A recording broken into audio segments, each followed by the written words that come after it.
Hello everyone. In this phase, the plugin shows a list of unnecessary groups or frames from the selected design.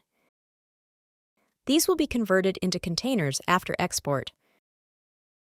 To avoid too many containers, we recommend removing these frames. To remove a group or frame, click the Fix button.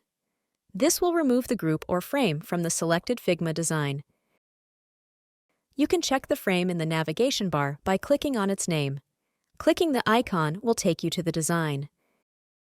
If you change your mind, after clicking Fix, use the Undo button to restore the frame.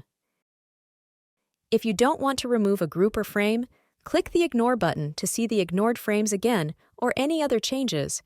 Click the Rescan button. You can fix multiple groups or frames by selecting them and clicking the Fix All button. As you can see, these type of nested groups or frames also need to be removed from the design. So let's remove them by clicking on the Fix All button. Let's check the result. Here, on the backend side, we can see clean structure with fewer containers.